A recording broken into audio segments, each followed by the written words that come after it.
Well, if you've been living out of laundry baskets or scrambling in the morning to find that lost pair of underwear that you're pretty sure is their last pair of underwear, but you just know it's in there somewhere, then we need to talk. Today, I'm going to tell you how I reduced my children's clothing and ended that never-ending cycle of living out of laundry baskets for good. That's what's coming up next on the atwhatcostblog.com.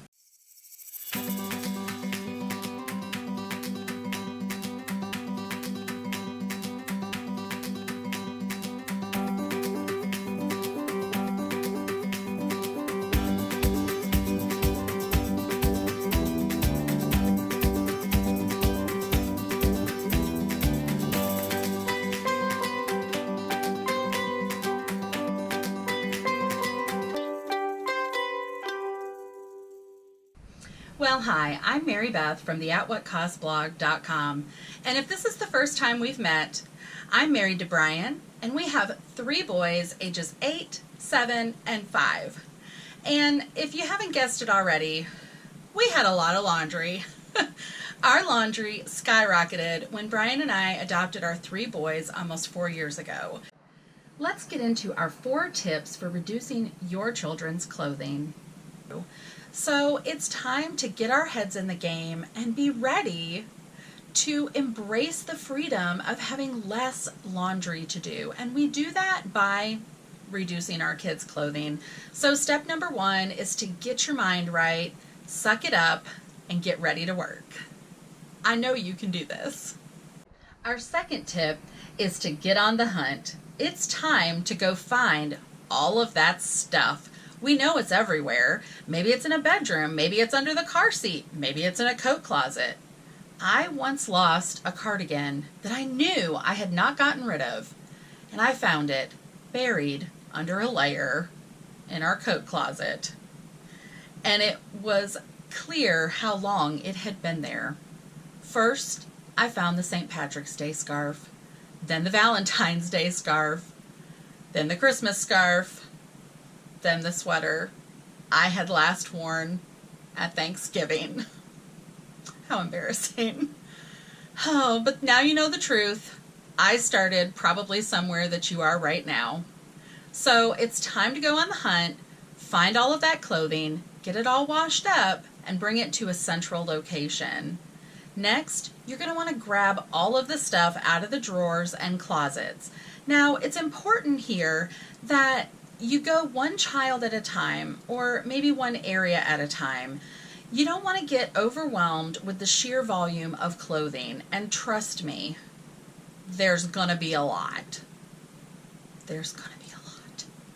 But it's gonna be okay. You're gonna take systematic bite-sized pieces and go through this clothing and be able to get it reduced. So fear not, there's more tips on the way.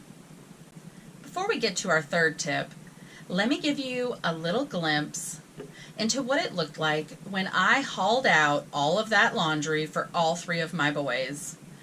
As you can see, it was everywhere. I had 3 giant hampers full of clothing. There was clothes on the couch, clothes on the floor, clothes everywhere. But the worst part was I had a lot of the wrong stuff, which brings us to our third tip. Think about the roles that your children have and the amount of time that you have. So let's say, for example, your children wear a school uniform. That role is pretty easy to fill. You have a standardized wardrobe that they would wear throughout the week and rotate, and maybe that wardrobe is pretty thin right now, but you may be able to build some pieces in there. Now that you have it all in one place, you can really see what you have and what you don't have. For our family, my children love to play outside. So I have about 4 pairs of jeans and about 4 pairs of sweatpants. They rotate back and forth. Sometimes they like jeans, sometimes they like sweatpants, but either way, a majority of the clothing that we have is for rugged outdoor play. Our church clothes, on the other hand, need a little bit of variety, but not a lot. We only wear them about half the day once a week. So I have a pair of khaki pants and a pair of navy blue pants, and then a few coordinating shirts, maybe 4 or 5 total. And those shirts often double as shirts that we have for special occasions. I try to get a variety of colors that would work for different things like holidays or even family pictures. And then really they all need about 7 pairs of pajamas. And that's only because they're a little particular and they like to have new jammies every night. And with a limited wardrobe everywhere else, I don't mind keeping a few extra things there. And the same thing with underwear. As long as we have a week's worth of underwear and a week's worth of socks, we're good to go. So think about the roles that your kids have and what they may need for those roles. Now, the other thing I mentioned was your time. So let's say you decide your kids really only need 3 pairs of pants. Well, how often do you have time to do laundry? If they have 3 pairs of pants, you're not going to make it a whole week. So think through your schedule and what you may have as an opportunity to wash clothing. So in our home, we wash kids' clothes on Mondays, Wednesdays, and Fridays. So I know that we have about a week's worth of clothing, maybe a little more. And if I have to skip a day here or there, we're going to have enough laundry to get us through, but not so much that I have loads and loads and loads of laundry. So think through the time that you have and what it's going to take to get that laundry done. Do you find random stuff like this in your laundry hamper too? It can't just be me. Well, let's do a little review. So we got our head in the game. We're ready to make those hard choices. We got everything washed. It's all in one place. We've thought through the roles that our kids have and how much time we have to be able to actually do laundry. And now it's time to move on to tip number 4, which is keep only what fits those roles and this is the real key, what fits in the spaces that you have. So if your kids wear a school uniform, those jeans and button-up shirts may be adorable, and you may love those fancy pattern dresses, and your child may even love those. But the truth is, if they don't fit in the space that you've designated, they're going to fit in a space that you didn't designate. You're going to be back to square one with laundry baskets full of stuff because now your child has 13 dresses to pull from every afternoon when they get home from school, or 14 pairs of gym shorts that they just toss into the laundry bin because they don't feel like wearing that color. We don't want to be back in that place. Well, I hope you found those tips to be very helpful, and here at the At What Cost blog, if you are familiar with our blogs, then you know that we follow a 3-step method to help us get from the problem to the solution through the lens of God's Word. So let's first look at the situation. What was our situation? I was subject to our laundry. It was in control. It was running our lives. I was crabby in the morning, digging for clothes, trying to figure out who was going to wear what and whether or not they actually had clothes to wear. And heaven forbid, they have a field trip and need a special shirt that they wore yesterday and I have not gotten to. It was a crisis. It may not seem like a big deal, but I think you and I both know sometimes these little things feel like very big things, and they start to affect every other part of our lives. And that's where we look at the cost. What was it costing me? Peace of mind, that's usually the first thing to go. And relationship with my children, because I was so crabby, I would say things that I knew I would regret. And it wasn't fair to them to limit their opportunities for independence. and their choice. And ultimately, our kids want to feel secure. And if they go to their dresser expecting to find their clothing and there's nothing there, it doesn't help build a lot of trust that we'll be able to meet their needs. So the cost really was relationship with my children and my own sanity. So let's turn to God's Word and look for the solution. Our second script is 2 Corinthians chapter 9, verse 7.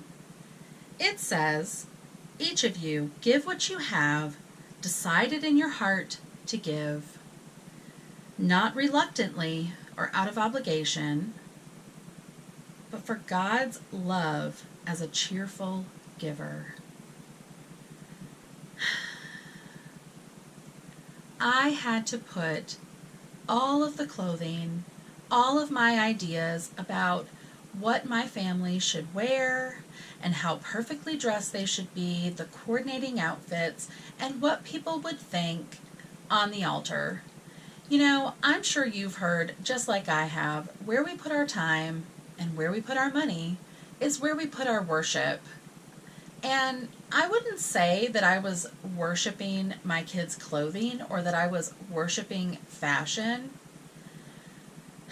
But if I'm honest, I was putting a lot of time and a lot of money into those things. And it just didn't feel like I could cheerfully give the effort to care for that any longer. So the motivation for reducing our kids' clothing is to make our lives a lot easier. I mean, let's face it, the more laundry, the more time you spend, and the less happy we are about it. But ultimately, my joy is in the freedom of having time to do things with my children, to teach them to fold the laundry so that they can put it away, not to be scolding them because they didn't get things where I wanted them to be. I have a lot more patience when it comes to helping them get dressed in the morning. It's easier for them to make a choice when they're not confronted by drawers full of clothing that just overwhelm them as much as it overwhelms me. So I really encourage you today, tell me below in the comments the freedom that you would have if you reduced your children's clothing. What would you do? What would you want to do with that time? That's our motivation. And if you want to see more videos like this, I would encourage you to subscribe and also give a thumbs up to this video if you found it to be helpful and you would like to see more videos like this in the future. Well, that's all we have for today. Coming up next on laundry, we are going to be talking about hand-me-downs. So again, be sure to subscribe so you don't miss out on anything. Bye-bye.